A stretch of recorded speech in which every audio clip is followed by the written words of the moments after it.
Here's the real reason why the government shut down. No spin.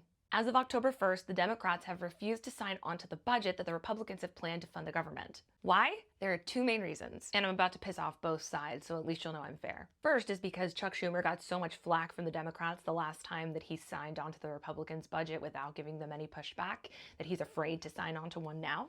But here's the biggest piece. Starting on October 15th, open enrollment begins for federal healthcare programs. A few months ago, the One Big Beautiful Bill took away all the tax credits and subsidies that were given to people who were on federal healthcare during COVID. So as of now, 20 million Americans can expect their healthcare premiums to double.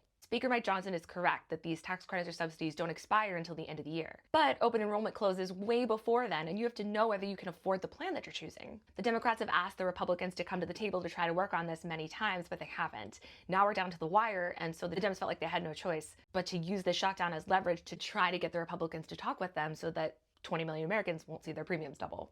The polling universally indicates that 77% of Americans do not want these healthcare subsidies taken away. Insurance companies take advantage of the American people, and since 2020, prices have skyrocketed. So what's the issue here? Why won't the Republicans come to the table? Because they wanted to cut the healthcare spending in order to pay for the tax cuts that were in the One Big Beautiful Bill. If those healthcare subsidies come back, we can't afford the tax cuts. As a messaging professional in politics, here's what I think happened when President Trump's team heard that the Democrats were trying to force the Republicans to talk about extending the healthcare credits. Trump's team promptly approached him and said, hey, the Democrats want to talk to us about their best issue, which is healthcare, and we don't want to negotiate with them on this. My guess is Trump said, then let's make it about our best issue.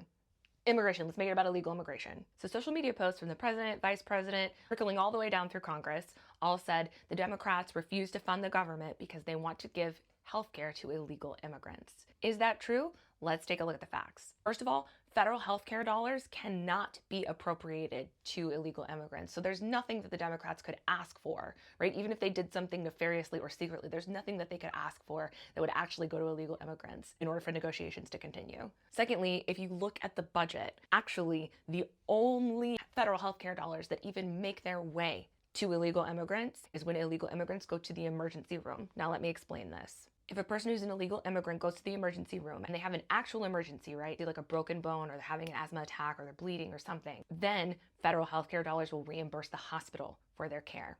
If it's not an emergency, the federal government will not reimburse the hospital and that person will get a bill. The amount of money that the federal government pays hospitals to take care of illegal immigrants who are in need of emergency healthcare is less than 1%. It's something like 0.05% of the federal healthcare budget goes to illegal immigrants who need emergency healthcare. That's not why the government is shutting down. It's not.